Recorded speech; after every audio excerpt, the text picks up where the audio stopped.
ವಿಡಿಯೋದು ಆ ವಿಡಿಯೋದಲ್ಲಿ ಈರುಳ್ಳಿಯಲ್ಲಿ black colour powder ತೆಗಿತಾರಲ್ಲ ಅದು ಒಂದು ಫಂಗಸ್.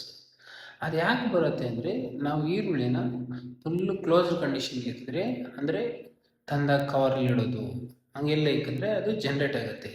ಯಾಕಂದರೆ ಟೆಂಪ್ರೇಚರ್ ಇರೋ ಜಾಗದಲ್ಲಿ ಅದು ಬೆಳೆಯಲ್ಲ, ಟೆಂಪ್ರೇಚರ್ ಇಲ್ಲ ಅಂತ ಜಾಗದಲ್ಲಿ ಬೆಳೆಯುತ್ತೆ. ಅದನ್ನು ಹೆಂಗೆ ತಡೆಗಟ್ಟೋದು ಅಂದರೆ ಯಾವಾಗಲೂ ತಂದಾಗ ಓಪನ್ ಕಂಡೀಷನಲ್ಲೇ ಇಡಬೇಕು. ಮತ್ತು ಬಿಸಿಲಲ್ಲೂ ಇಡ್ಬೋದು, ಬಿಸಿಲಲ್ಲಿ ಇದ್ರೂ ಸ್ವಲ್ಪ ಕಂಟ್ರೋಲ್ ಆಗುತ್ತೆ. ಮತ್ತು ಇದು ಹೊಟ್ಟೆಲಿ ಹೋದ್ರೂ ಅಷ್ಟೊಂದು ಪ್ರಾಬ್ಲಮ್ ಆಗೋಲ್ಲ, ಯಾಕಂದರೆ ನಮ್ಮ ಆ್ಯಸಿಡ್ಸ್ ಅದನ್ನು ಕಂಟ್ರೋಲ್ ಮಾಡ್ತವೆ. ಮತ್ತು ಅದೇ ತಡೆಗಟ್ಟುವುದಂದರೆ ನೀವು ಅಡುಗೆ ಮಾಡ್ತಿರಲ್ಲ ಆ ಟೈಮಲ್ಲಿ ಈರುಳ್ಳಿ ಔಟರ್ ಲೇಯರ್ ಇರುತ್ತಲ್ಲ ಆ ಬ್ಲ್ಯಾಕ್ ಕಲರ್ ಫಂಗಸ್ ಇರೋದು ಅದನ್ನು ರಿಮೂವ್ ಮಾಡಿ ಬಿಸಾಕಬೇಕು. ಮತ್ತು ಚಾಕು ಯೂಸ್ ಮಾಡ್ತಿರಲ್ಲ ಆ ಚಾಕುನ ತೊಳಿಬೇಕು.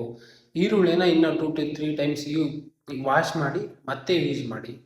ಔಟ್ಸೈಡ್ ಹೋಟ್ಲಲ್ಲಿ ಊಟ ತಿನ್ನೋಕೆ ಹೋಗ್ತಿರಲ್ಲ ಆ ಟೈಮಲ್ಲಿ ಸ್ವಲ್ಪ ನೋಡಿಕೊಂಡು ತಿನ್ನಿ, ಸ್ವಲ್ಪ ಹೈಜೀನ್ ಆಗಿರಬೇಕು. ಅಟ್ಲೀಸ್ಟ್ ಚಿಕ್ಕ ಹೋಟ್ಲಾದರೂ ಓಕೆ, ಸ್ವಲ್ಪ ಹೈಜೀನ್ ಆಗಿದ್ದರೆ ಅಲ್ಲೂ ತಿನ್ಬೋದು, ಏನು ಪರವಾಗಿಲ್ಲ. ಇಷ್ಟ ಆದರೆ ಈರುಳ್ಳಿ ಅಂತನಲ್ಲ, ಅವನು ಶೇರ್ ಮಾಡಿ, ಫಾಲೋ ಮಾಡಿ, ಲೈಕ್ ಮಾಡಿ, ಕಮೆಂಟ್ ಮಾಡಿ. ಬಾಯ್.